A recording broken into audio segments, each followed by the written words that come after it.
Good morning, intrepid South by participants and guests for the 10 a.m. Sunday morning event. So we're here to talk about, how do we say it?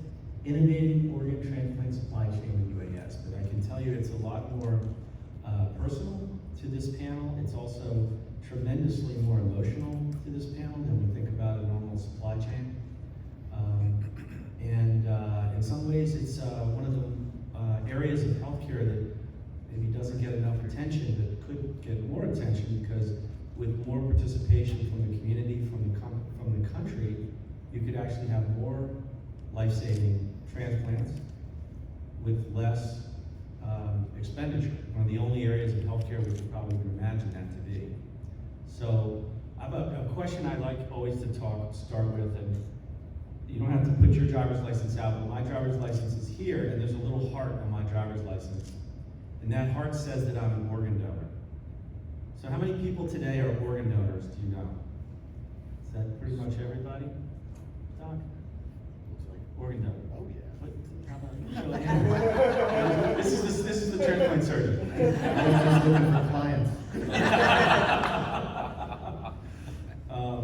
And everybody's a multitasker, so if you are not an organ donor, go to organdonor.gov right now and get yourself registered. It's very easy to do.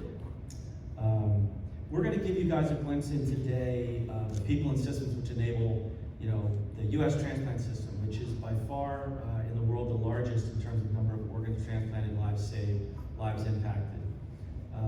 We say supply chain, but we say that with a great awareness around the the association with a life-saving transplant often comes with a tragedy or someone's death.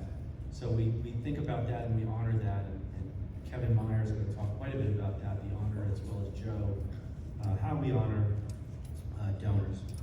But imagine to yourself that heart's on your license, and think of it as a life-giving gift, and making sense out of illness, making sense out of tragedy. This group of entrepreneurs and surgeons and innovators are dedicated to ensuring that when you or your family or ones that you love have that impact of a terrible situation where someone passes away, you can create almost a second life, a sense of meaning to that death by being able to donate organs and providing that donation to someone that you love and saving their life. We approach this from many different areas. We're certainly talking about drones today, but there's so much more to this complexity, which Kevin Meyer and Michael and Joe are going to talk about. I'm going to introduce myself. My name is Scott Plank. I'm the moderator today, and I'm an entrepreneur and an impact investor. Most relevant to what we're talking about today, I spent several decades, what to me is a very long time ago, building Under Armour with my brother Kevin. So we were partners for a long time, and easiest way to say it is, among other things that I did, I built what you might call the platform on which the brand, the global brand, was created. So anything from the technology side to everything from IP to, in this case, building a global supply chain from literally our own small sewing facility, smaller than this room, to multi-million square foot distribution facilities all around the globe, as well as selling and creating all around the globe. When I retired from Under Armour about 10 years ago, I began investing in early stage companies where I felt that I could have a personal impact and a personal something to say, having built a company from literally zero to venture financing, use sub-debt financing through taking our company public. When I left, we had about 15,000 employees and $1.8 billion in revenue. Two of the interesting companies that are relevant is one was a company called WeWork, we're all familiar with. I was the largest angel in WeWork. Spent a lot of time building that company, as well as a company called EverFi, which increases access and equity in education digitally. What we're talking about today, relative to what I do, is two companies that have a strong impact with both the underlying concept of the supply chain, as well as what are commonly known as IoT, et cetera. But one of them is called Mission Go, and Mission Go is an unmanned aircraft services company, and we do two things. Most relevant here is we do tremendous amount of research for organizations that Joe and Kevin and Michael work on,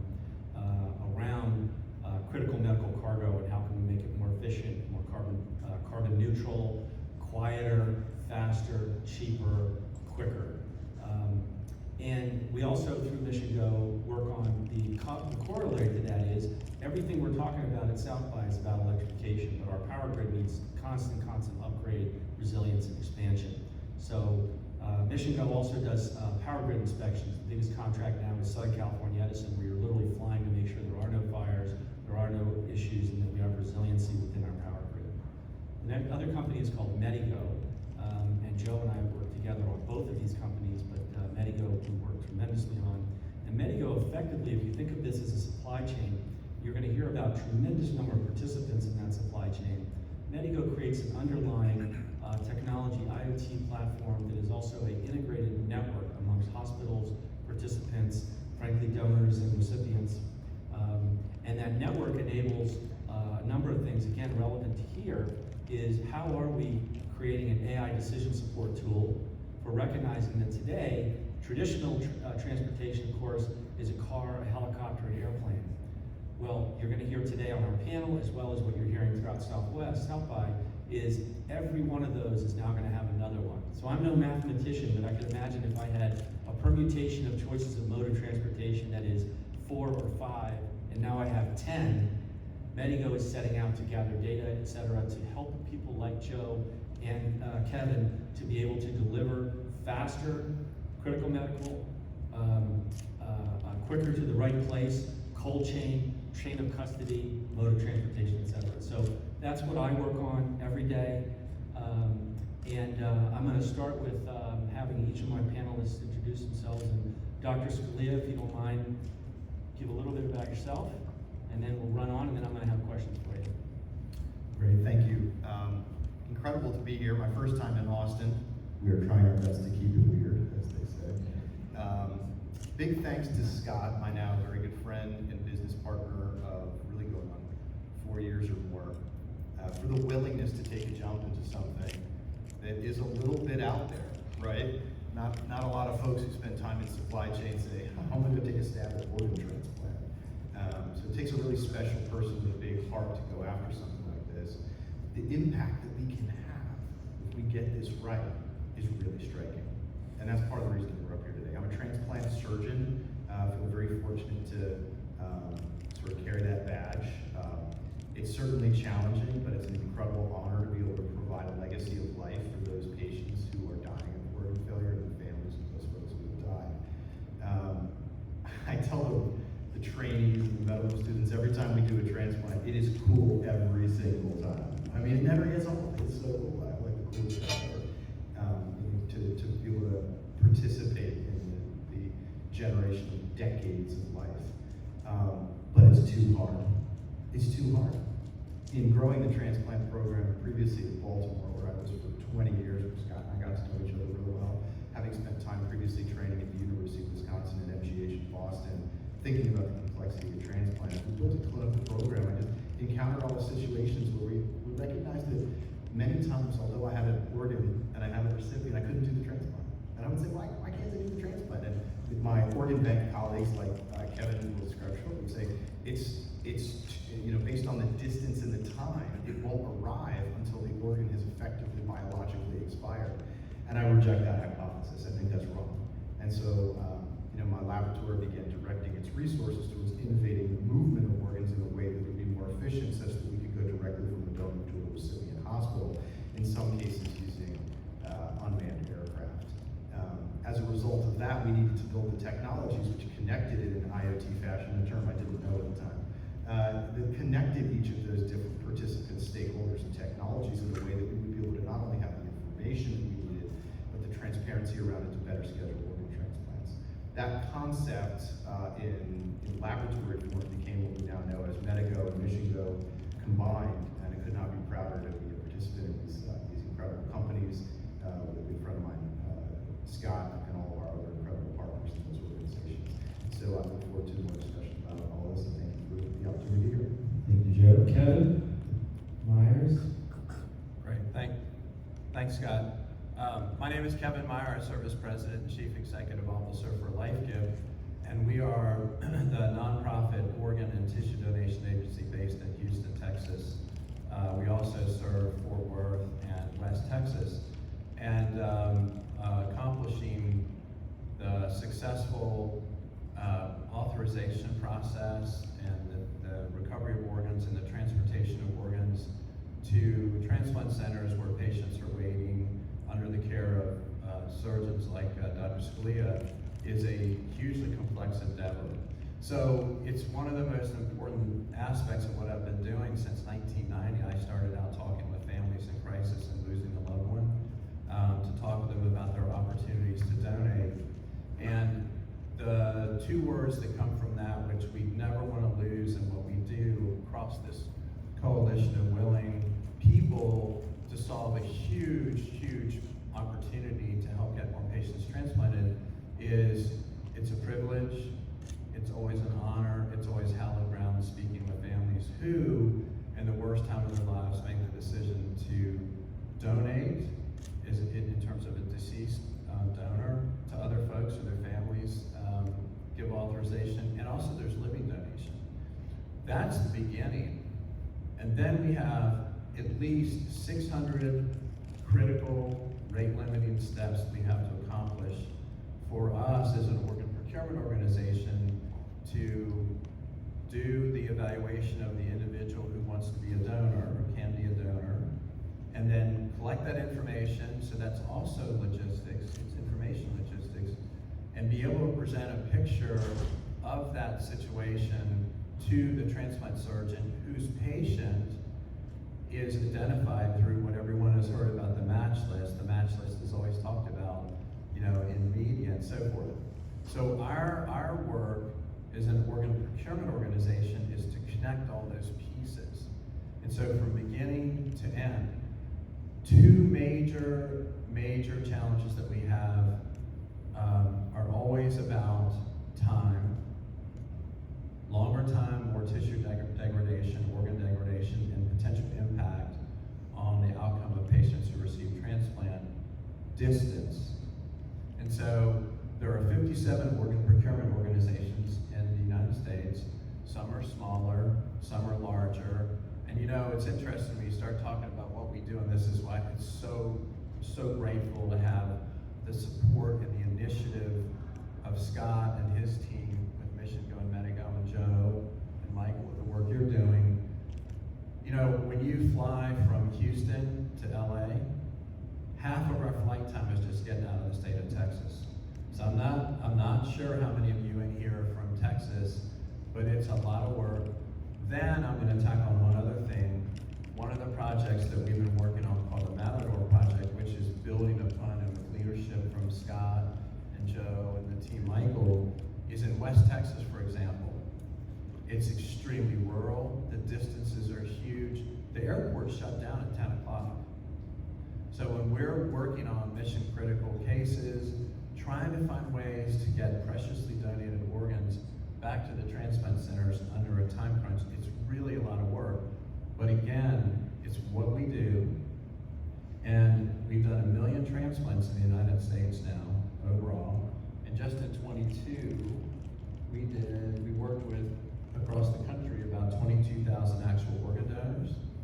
We transplanted almost 43,000 organs. So we are helping people. And last thing, the list is 100,000 people waiting, but there are 3 million people in the United States who are suffering from end-stage renal disease who can benefit from transplant.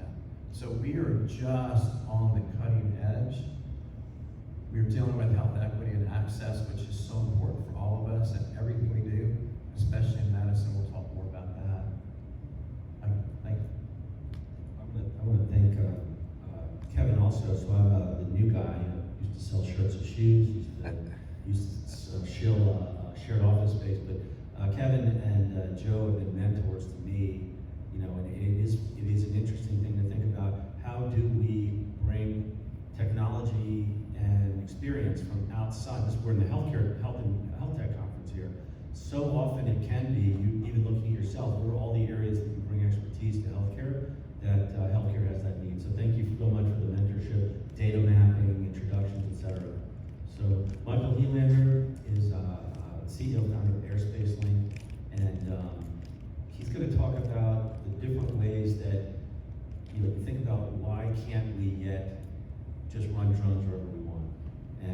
with solving that problem in a huge way across the country. So please introduce yourself. Thank you.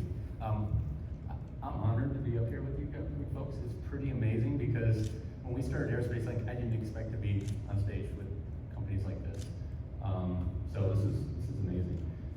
But we did have, our purpose of our company and our vision was that the safe integration of drones would fuel human progress, advancing social equity, the environment, the economy, and drones for good. So what we do, think of us as the Google Maps for drones, but the roads don't exist yet. So we're contracting with the federal government. We've been a service supplier of low altitude airspace here in the United States for 3 years, and now we're working with communities and cities to start to integrate this digital network or infrastructure to support drones. So we currently are integrated into 732 airports across the United States. Currently have about 15,000 pilots on our platform. We authorize hundreds and even thousands of flights per day. People probably don't realize that. That's for recreational pilots, Part 107, commercial pilots. And the neat thing is we don't know what a lot of people are doing until they start to get more complex systems. So we have police departments using it, roof inspectors, you name it. It's amazing that people are using our system, but think of it as the Google Maps for drones.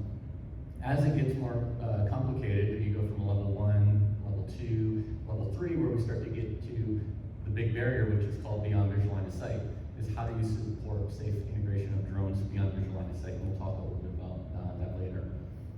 But it's amazing that when you have those systems in place, we remove the friction, you can start to introduce different types of mobility. So you have multimodal, and now you start to look at, a 10-pound or a 15-pound drone that can go 10 miles and carry 10 pounds. I mean, that's pretty darn efficient compared to a vehicle or a $10 million helicopter when you just have to transport something small. So, and the speed and getting around traffic. So it's exciting for us to put in the systems. We don't fly drones, we don't build drones, but we put in the system to remove that friction that's happening in the industry right now between safety and systems. As a company, we're a startup. We did close to 37 million in this bad economy and with high evaluations. So this industry, you may not have been hearing much like you used to with Amazon deliveries, but there is underlying systems going in to support the industry over time. So very excited to be on stage. Thank you. I want to also just give us, so we're going to take about the next maybe 20 minutes, and we're going to talk amongst ourselves, and then hopefully you guys are all formulating questions and ideas. And I'd encourage it not to be just questions, but also ideas. We don't have the cornerstone of ideas. You guys are at South by, you're innovators, you're entrepreneurs. What is it that we can learn from this conversation as well? And also, Michael is going to also, at the very, very end of this, take 1 minute and give us his personalized update on SVB and what's going on. Because he raised $30-some million, but does he have $30-some million? That's what we're going to find out at the end. We're going to find out at the end. I'm using my personal credit card right now. But we got some very smart people helping out, but I will talk about that. Yeah, it'll be fun. So I wanted to continue keeping this right now at that big idea, so product market fit, right? And then more importantly is big problem. So what big problem are we solving? I think it's very easy, especially drones. They seem so interesting. We see them all the time. We see them, frankly, used most of the time. We see them used in war. We see them used in surveillance state. We very rarely see them used as what we would call drones for good. So what I'd like to do is ask, start with, I think, Dr. Scalia, and think about the immensity of the problem that is being solved. And maybe even some ideas, Joe, because I know Joe has also spent a ton of time on not just do I use a drone, like, oh, knee-jerk, let's use a drone, but which one is the better quality of trip for the organ, or for the patient, or for the blood sample, or whatever type of thing that we're using. And Joe's done a lot of research in that, which I think would be very interesting and illustrative. And then how are you using this now within your day-to-day and within your system? Got it. Thank you. It's a lot there. I feel like I could talk for an hour and a half about it. I won't. And I know you can, because we do talk for hours at a time. A long time. So, the immensity of the problem. This is a huge problem. There are 110,000 people listed for an organ transplant but it's an artificially small number. There are, 1 in 7 humans has kidney dysfunction, and if 5 or 10% of those people require dialysis or treatment that could result in transplant, you're talking about an incredibly large number of patients. Probably somewhere between 2 and 4 million Americans would potentially benefit from a solid organ transplant. But we only do about 43,000 a year. Now, 43,000 is a victory. Every year it goes up. That's awesome. But we're barely scratching the surface. Transplant saves enormous amounts of money for the healthcare system because we obviate then the need for chronic medical care, right? So if you don't have your transplant and you're in organ failure, that costs a lot of money every year. Lots of people, time, and effort are spent caring for those patients. If we replace that system with a transplant, patients live longer and don't require a lot of those therapies. So when we do a kidney transplant, as an example, we save about $2.7 million every time we do the transplant, including the cost of the organ. And so that's pretty remarkable. And so we have a huge need, millions of people who have organ failure. We have a cost savings, but we've run into a challenge with the ability to access, even frankly, the number of potentially available donors today. So the problem is huge. What's interesting about the finances of this, from a business argument standpoint, is that today the transplant industry, we've calculated, we think it's about $30 billion, right? It's about a $30 billion industry based on the 43,000 organs that are currently transplanted. And if we just look at the number of potential donors out there today, if we were to optimize the system using the Medigo platform, which is the reason it was built, that number could increase to 150 billion with the attendant savings. That's remarkable. And in the United States, where we waste about $1 trillion with a T, $1 trillion a year of real money on waste, this is a huge opportunity for us to save. So the problem is enormous. On boots on the ground, how does that problem affect your life? Well, as I mentioned earlier, if you can't do the transplant, yeah. So if you can't do the transplants, there's got to be technologies we've hypothesized that can help us do that. One would be connectivity through data sharing in a platform that we now call Medigo, which is widely distributed around the country now. Very proud of that. And then the second is innovative shipment. Innovative shipment. Well, right now it takes about 50 people, humans, to touch an organ in order to move it from point A to point B, donor to recipient hospital. When I was in Baltimore, we frequently get organs from Philadelphia, which is only about 90 miles. It's only about 90 miles, and it would take 12 to 15 hours. It's not very long. Okay, it's not very long. So we thought to ourselves, this is a perfect opportunity to begin exploring helipad to helipad innovative UAV shipment of organs, right? I mean, if you could go, you could obviate the needs for all these multiple couriers and traffic and challenges in both urban environments and frankly, underserved areas in more rural communities using drones. And it turns out that although it was a little crazy when we initially started promulgating this idea, that the industry has really supported it because we all understand that there's an enormous need which could be met with UAV. And that's really exciting. I'll just add to this discussion a comment about regulatory. So if I support the use of UAVs to do any number of different things, but if you go to the FAA and you talk about moving life-saving organs at 40 or 50,000 per year, and you combine that, compare that with moving, 3 million pairs of socks, you can see that if we spend a little bit more time getting the system built right around life-saving organs, there may be an opportunity to build infrastructure there that supports things that go beyond that. And so I think there's an opportunity, there's a huge opportunity. It's been embraced, there's a big problem. And I'll just 90 seconds on why. So when this all started, again, as coming out of direct human need to do more transplants, we began studying in the laboratory exactly what happens to an organ when it's moved by a car, by a plane, by a drone. And it turns out that everything from low amplitude vibration that is experienced in a helicopter, which can actually do damage to the spinal column of a pilot, is different when you look at a drone that is electrified and has RPMs of 30,000 and very little vibration. We took that to the laboratory, converted to a model where we could study the direct impact on actual tissue, and found that vibratory effects that are seen in, for example, helicopters and airplanes have a direct ability to program cells for death over a period of about several weeks after that organ gets transplanted. Very cool study that just actually came out in the IEEE, and happy to share that with anyone who's interested. That tells us there's a difference. Does it say that drones are the best? No, but what it says is there's a difference. There's a biological interrelatedness between transportation, technology, and then the outcome of transplantation. I think this is really exciting for us being proud to be up here as well. Thank you, Joe. When we think about that, I know Kevin works on a number of different areas, but one of the most important things that Kevin and the organ procurement industry is focused on is equity and access. And my company's recently joined with Kevin working in West Texas, and it was a fascinating project I'm asking to touch on called Matador.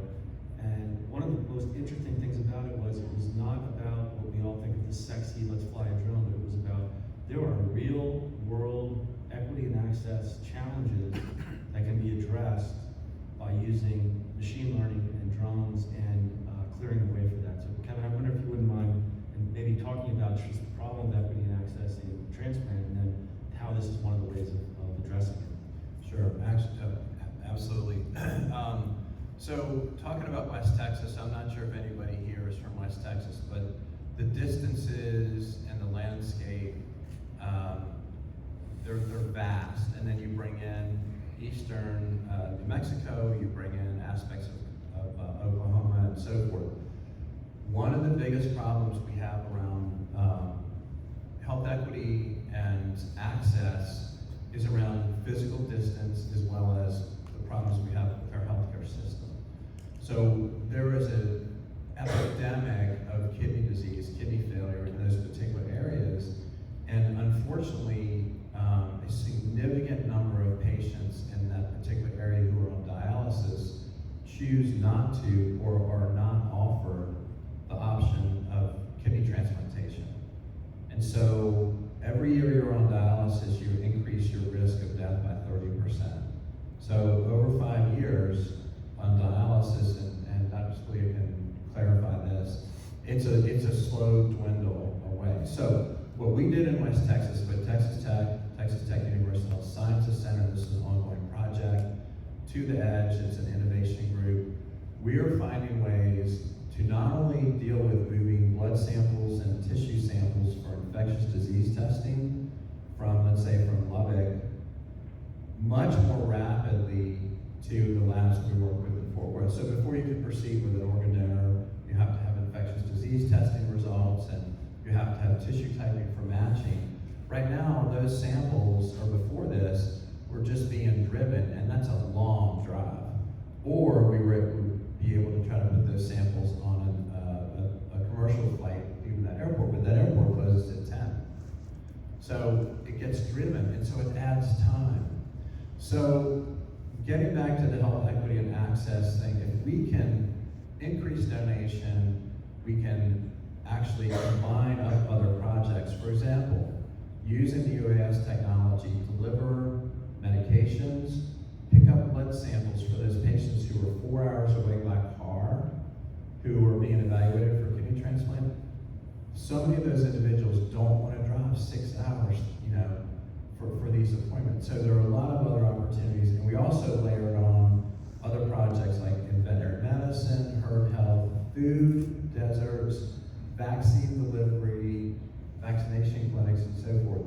And then finally in November, we did 17 proof of value concepts around this, and the most important one was we used beautifully donated organs for research of liver, kidney, pancreas, originated in Lubbock, made a flight on an optionally piloted aircraft to Oklahoma City, which is a long way, Oklahoma City back to San Antonio, and San Antonio back to Lubbock. These are all the areas where we allocate organs in those general areas, and so it was a practical demonstration. And final thing, which is really important for all of you guys out there, thinking about, is this actually financially viable? Organ procurement organizations like ours will pay for this service. This is mission critical, and it is less expensive than a charter jet as we evolve this. So in our small piece of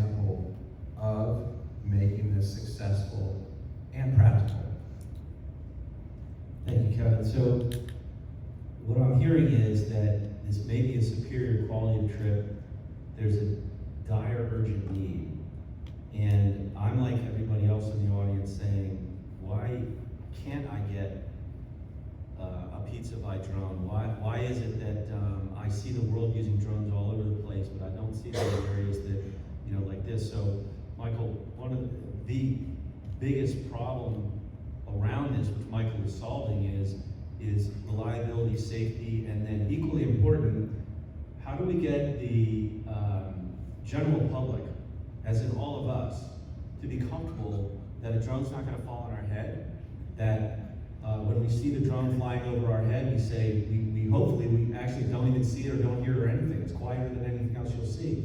So Michael, help us understand what are the hurdles to get there, and what are the areas and ways that Airspace Link and you are solving those problems for Joe and Kevin. Yeah, and I want to touch on what Kevin was talking about from social equity and food deserts and things like that. So we're in a unique position. Again, we're not a single operator. We get to see all types of operations happening within our platform. And we are seeing, and a lot of these are happening quietly because of that. It's being tested. It's about understanding community engagement. Do they even see it? Don't put it on the news. Let's just see if people react to it. We've supported, food deliveries to people with mobility challenges. During COVID, we had COVID test kit deliveries being done constantly. People didn't even know about drones doing that. We had an operation set up in Michigan called Miracle Mile with Medigo and Mission Go, and the operations were running back and forth. No one had a clue through a highly dense populated area for weeks on end, running operations between the hospital and labs. That was neat because we're right next to a Whole Foods, and we were videotaping to see if people even looked up. Not once, because it really just looks like a small helicopter out in the distance, because the size ratio at 400 feet, there's nothing there. So it was really interesting. All those studies have been submitted, and now those have turned into much larger projects now in Texas, and Michigan, and North Dakota. I can tell you there's operations happening when those roads get shut down, and there's a medical emergency, and you're 70 miles out, and there's 5 feet of snow. Those drones are dropping off EpiPens. But there is a challenge, and that gets to why can't you just send a drone out there? The drones are smart enough. I think we all probably know that these drones can go wherever you need. They're durable.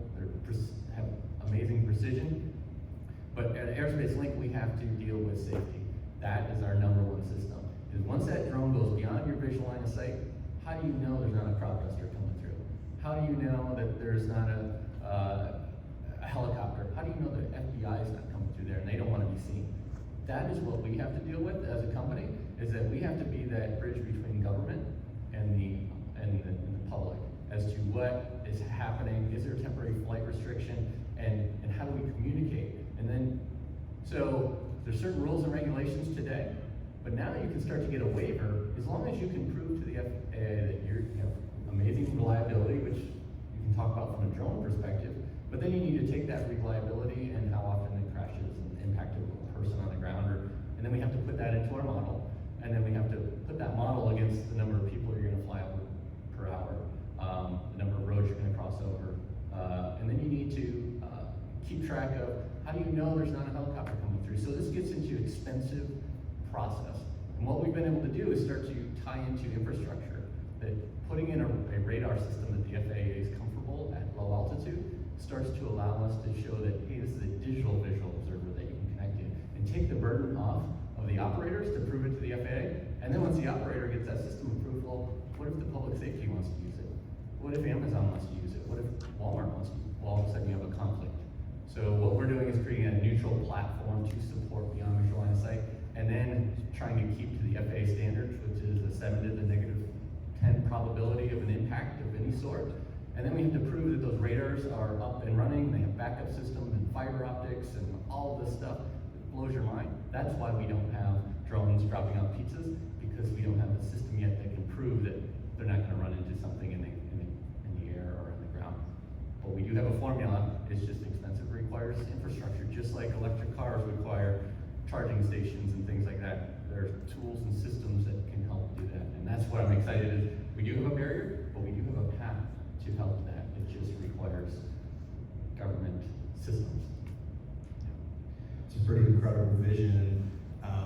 For those of us like Kevin and myself that are trying to materially change the way that we think about transplant, it's incredible to hear people with a vision like this thinking 5-10 years ahead to support the work that you may not even know you're supporting. But we're looking at that with great big eyes, thinking, oh my gosh, that's going to be great.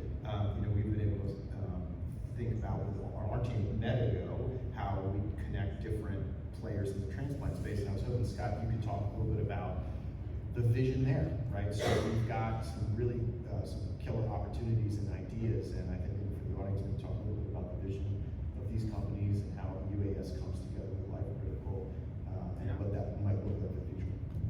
Well, I'll be quick because I'm the moderator, but I will answer the question. I started with this preamble, and Michael said something really important. And the preamble was, imagine when you have choices amongst transportation and modes of transportation beyond, I have a commercial plane, I have a private plane, I have a helicopter, I have an automobile, whatever. And then each one of those is now semi-autonomous or autonomous. Imagine also that I'm integrating the same exact way we do it now. Is I walk a box downstairs, I put it in a car, I take it to the airport, I fly it out either on a commercial plane or a private plane.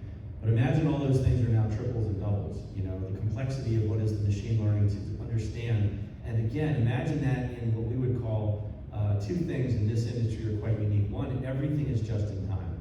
Imagine a world, everything in this industry is just in time. It's super challenging compared to other types of healthcare.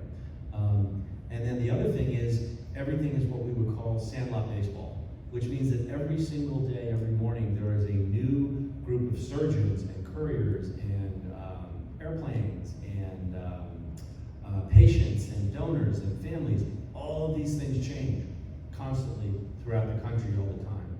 So when we think about that as a decision support, the next wrinkle is going to be, and again, we've seen that here at South by a lot, the autonomous companies are going to go to the hospital and they're going to say, wow, I would like to have a contract with you, MUSC, and I'm Waymo, right? Or I'm Chevy Cruise, or I'm this extraordinary startup called Mission Go, and I fly unmanned aircraft for you. So how is the hospital system, the actual user, going to make choices around these decisions? And that's what we focus on now is we're gathering all this data, and we're gathering the data around, most importantly, things like what is the clinical side of it, the therapeutic quality of trip between a car and an airplane and whatever. And I would often joke, should we just put it in a Rolls Royce and drive it? It's probably better, than putting it on a helicopter or whatever. So all of those things around multimodal decision support, I believe is one of the most challenging things that's going to come about. And I think interestingly, when Michael talks, you can all hear a similarity to what he's saying, which is detect and avoid collision avoidance amongst traditional and autonomous, but it also is going to be ground transportation and deconflicting. So my personal vision and what I do here and what I set out to do was, there's a lot of ways to think about this, but fundamentally it's going to be, how are you providing to the just-in-time, critical life medical industry decision support about which mode of transport should I take to deal with not just the logistics, but the clinical challenge in front of me. So I get to ask a question now, but thank you for that. So there's been an interesting change here which hits everybody. So post-pandemic, maybe folks are aware, maybe you're in a secondary or tertiary airport and all of a sudden you don't have any flights anymore. The airlines are not really coming back to secondary and tertiary airports. So commercial airlines are not there anymore. So this, what might have been viewed as let's do it every once in a while, or it's carbon footprint or something like that, becomes, there's actually a glaring need in the market for a new way of cheaper, faster, lower numbers of carriers flights. And it gets back to what Michael also said something about, which we often say in the drone world for Mission Go. We say, I envision a world where it doesn't take a 5,000-pound helicopter with 2 pilots and 600 pounds of aviation fuel to move a 10-pound box. And I think we should be all looking at that also in these rural opportunities. So Kevin, if you wouldn't mind just sort of keeping it to that, but the less, there's just no flights. Yeah, great point. So even pre-pandemic, as organ donation and transplantation has been expanding, in addition to changes in what we call the distribution or allocation system, which has moved from when there's a donor in sort of a local area most of those orders would be allocated to local patients. So there was a public policy change into what's called continuous distribution, which is aimed at increasing health equity and access. So people don't suffer so much from accidents of geography, right? Accidents of geography is a huge challenge that we have. Pandemic hits, we lose pilots, we have a shortage of private charter air assets as well as pilots, and then also a real slowdown in access to commercial air. Meanwhile, we're working, donation is increasing, and we're trying to figure this out. And so, post-pandemic, we're starting to see some recovery. However, with the broader allocation and continuous distribution, which is a good thing from the standpoint of giving people more equitable access to organs based on how sick they are and how far away they are, it is getting much, much more complex. And this is in the heat of the battle. This is in the heat of the battle. We have a case, we need to move quickly, or we have a heart team coming in, or we need to move one of our teams, for example, from Houston to another place, and we're calling, and despite having very committed, very dedicated air charter management groups, we can't get a flight. And so we have to delay, or that center has to say we can't take that organ and it goes to the next patient on the list, which is a wonderful thing for that patient, but it's a disaster for the patient who was missed, right? So the way I look at this technology and this capability is really sort of on multiple areas, but for this point, one, it can increase our effectiveness in addition to efficiency, and two, it can increase what we call, you all probably work in healthcare somewhere, so patient safety, right? Every single time we have a handoff, we have an opportunity for disaster. Handoffs are the enemy in the healthcare system. So, unfortunately, we have had situations across the country where an organ is allocated, it's placed, it's on the way. We're using commercial systems and good people, dedicated, but with the complexity of, flight changes and movement of cargo and stuff. Sometimes there have been kidneys or other organs that are supposed to get to someplace and they don't get there because the organ gets lost. Believe it or not, it's not a huge number, but it is a catastrophic system failure for that individual. That brings back to another aspect of what we're really, really pleased to be doing and working and learning from Scott and Dr. Scalia is on a tracking system. So we know where organs are all the time. So even though a courier or an airline may say, well, the kidney is in the cargo hold of this, and we're looking in their system going, no, it's not. It's sitting on the baggage area. That is a critical step for us to ensure an increased reliability. So it's a huge advance that is continuing to evolve, and so appreciate that. Thank you. Thank you. Michael, I'm going to ask you something. We have a couple minutes before we're going to get questions. One of the things that's exciting about Michael in this conversation is that you're hearing a lot of a specific critical medical use, but Michael, could you give us an idea how other ways the government and private sector, but principally government, is using drones and work that you're doing deconflicting for other types of safety cases, other types of public use cases, some of the other areas that you're seeing? Yeah. So I got a lot of stories, so I'm always curious which one based on what people said. I did want to bring up one other item, and then I'll get to that. But one of the big things right now, to give you an example, is cross-border. Up in Michigan, between Detroit and Windsor, Canada, this border shutdown. That's $34 million of cargo. It's the busiest border crossing in North America. That shut down. It's very hard to get through that border, and there's a lot of companies that actually sit on both sides of the river and can see each other and can't get a chip set for their automotive company. It's costing them $10 million a day. They can't get a system across. And it's very expensive. Even though they can see across the river, they still have to package it up, has to go all across the bridge, onto a truck, and through the whole network to get to where they can actually see. So there is a press from government there. We do actually have a contract with the government and automotive companies to create a corridor to create drone operations, to be the first in North America. So governments are seeing some supply chain, and I'm sure medical goes across there. I don't know how organs go across borders, but that's an example of having to free up an area with a different type of mobility. But on that, from the diversification of that is, now we're seeing governments buying a lot of drones, and that's starting to do, whether it be roof inspections or pipeline inspections, forest fire. Again, instead of bringing in a helicopter, you're using drones for different types of use cases.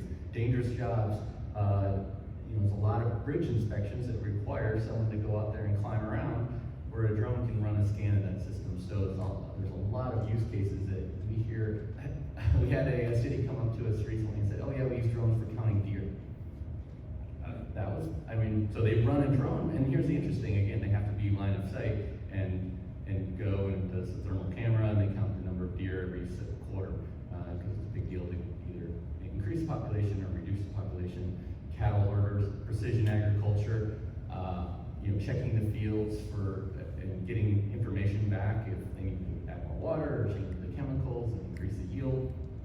There's so many use cases that come across, and our job ultimately is to, how do we allow that to happen without a bunch of people driving out there? It's called drone in a box. The ability to store a drone somewhere in an area that can run operations, whether it be roof inspection or respond to a first responder or drop off an EpiPen. And then it's our job to create those systems to connect into, to tie into. We see one company that, the drone lands on a train. The train drives for 80 miles, 100 miles, and then when it gets close to its target, it pops off after charging and then does the final. So that's the type of multimodal we're seeing. We do have a company that did it has drone built into a truck. As soon as it hit traffic, it launched the drone and it flew into the airport to the helicopter. It didn't have to get walked and handed off 5 times to get to the airport. It just launched, and we were able to air traffic control it from traffic in the city into the airport in 10 minutes. That's what we want to see. That took a lot of pre-work to make that happen. It took months. The idea is to make that repeatable and scalable, and the use cases. Like I said, you could do 2 operate. You could drop off something and collect data on the way back. For traffic data. It's amazing. Thank you, Michael and Kevin, Joe. So I'd like to open up for conversation with folks. We have a microphone, but the place isn't so big. If you want to just say what you're saying, that's great too. But happy to jump up yeah. Thank you all for being here. This is really exciting work you're doing.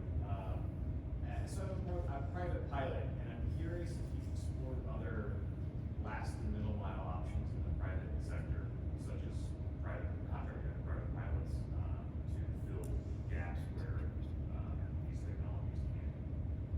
So yes, and Kevin can give you an interesting. He was talking about Matador and all the stuff you're doing with big airplanes there. Yeah, great thought. So as part of the Matador project, we are working with a group called AeroLane. And so with the option to pilot aircraft, which is, I'm not a pilot, but it's a large Cessna, I guess.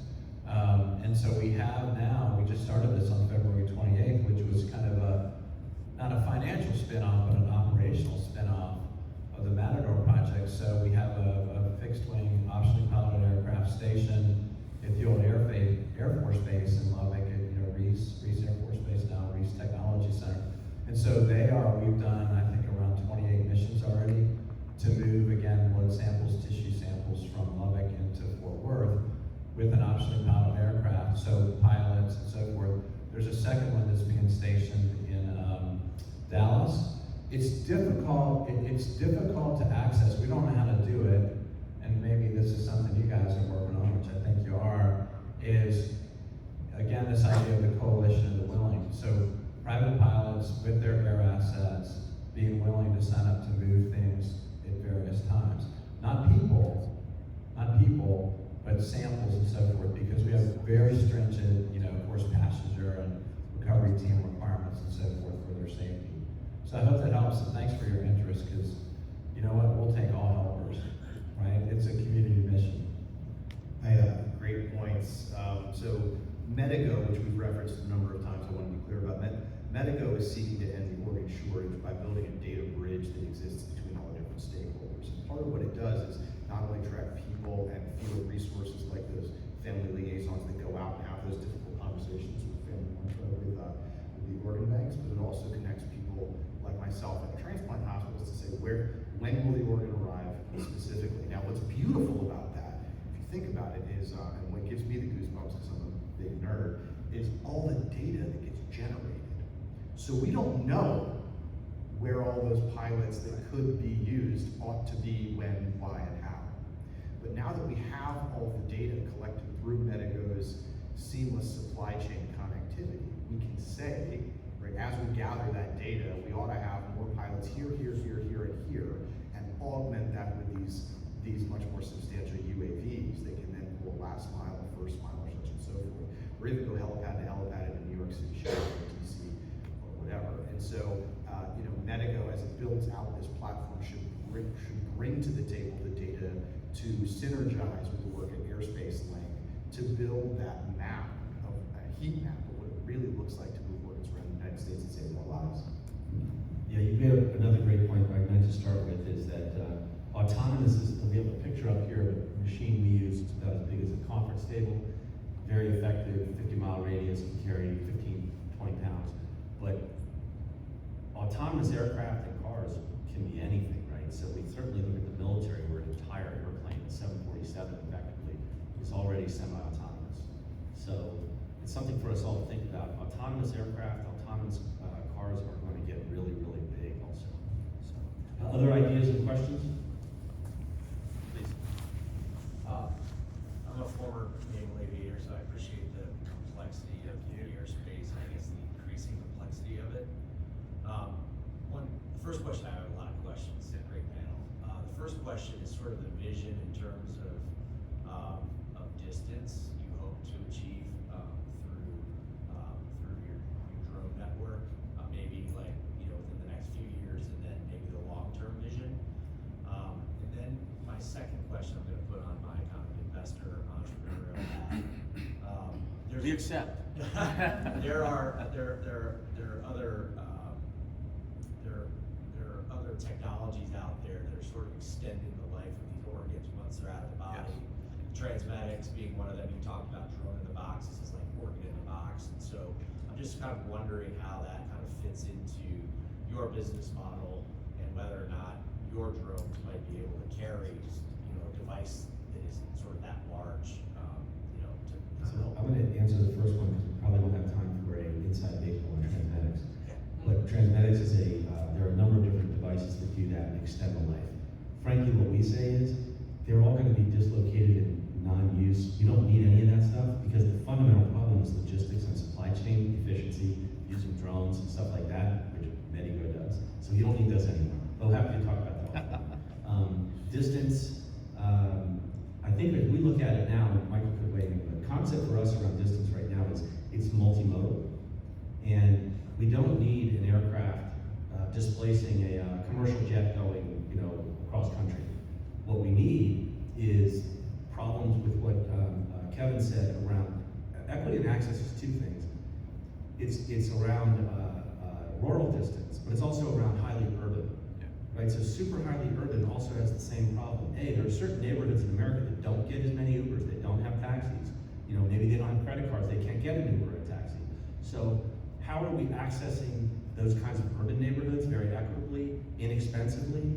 And then the same would be true for the rural, but that's how we think about that. And then the multimodal part of it is, again, getting back to decision support, what I hope that we'll garner from this panel is, we're not just saying, just use drones, that's how we're gonna make our money. There's a whole lot of different ideas that are gonna happen, and how are we all gonna integrate them appropriately so you're using the best one for the use case. But most importantly, with people like Michael is, we barely have the option to use drones right now, right? Whether it's a large one or one that you want to carry a person or an entire medical team on. I think hopefully that helps your question there. of our time. Yeah. You have a question? Yes. My name is. Can you hear me? Yeah. Okay. Yeah. My name is Ruohai. So I think the reason why I get so excited about this topic because 2015, like I had a car accident, and the guy who towed my car all the way 300 miles back to the airport, he had like 4 heart transplants, and I was shocked. He was still working 7 days a week on amazing business at 71 years old. That's why kind of I found the miracle of life and with the power of transplant. And I mean, to me, today I'm very amazed to understand, what it sounds like a very big systematic problem. So to me, I just want to get a better overall idea of if you can make just a short list of if you prioritize the top problems of the system. For example, like you said, to just transfer that 19 mile, it takes 15 hours. So what are those top things we should care about and how we should maybe touch them? Yeah, thank you. Well, I wonder if everybody could maybe give 2 briefly, like Michael, if you don't mind, 2 things that would answer that. What are the 2 most important things to make this work? And you only get 2 and you have a minute. Having a seamless process that if you need to get something from A to B, it will pick the most efficient and quick operation, whether it be on the ground or in the air or a combination of multimodal. That's number 1, is being able to click a button just like you do in a car. We get in a car, we jump in a car, and it's easy to go from A to B to the city rings. But if you start flying through the sky, it's like, well, we got to do this and who's this, and it's not clear. And that's number 1 for us as a company, is clearing that process, because there's so many steps. There's still some manual process that we actually have to go through. We're trying to fix that right now. And then I'm going to actually hit on the one question about different types of drone. We do work with 10 different drone companies, but they're all on the condoms. 80 miles an hour drone does deliveries. You got a 11-pound drone that does 4-pound delivery in an urban area. You have, and then everything in between. And those are different types of operators and different types of industries with different types of reliability systems. So as an operator, and that was someone else who has a private pilot, I think he's gone, but there's an opportunity to fly beyond visual line of sight. You're not going to be a Part 107 drone pilot. You're going to be a pilot because you need that situational awareness. So there's another job opportunities for pilots that you can start to operate drones in a more sophisticated way. So, Kevin, what are the 2 things? Well, you get 1 thing now. Really the most important thing is for more people to be donors. And you've seen it. You've seen it, and it now doesn't make the front page. Hasn't made the front page of the newspapers or the websites, for a decade. So register if you're in Texas or anywhere, donatelifetexas.org. Or from a national basis, it doesn't matter what state you're in, go to registerme.org. You guys are influencers and leaders. You have platforms. Please encourage your friends and families and colleagues to register to be donors. That's the most important thing, because the more organs that we have for transplantation, the more people we can help. And then know in the background that these experts are working on improving systems to make sure that those donated organs get to where they're supposed to be on time. Okay, Dr. Scalia, take us home. So I guess I just got the 1, but I'm going to wrap a whole bunch of topics into the 1. I think what's most critical is a better recognition of the interconnectedness of biology and technology.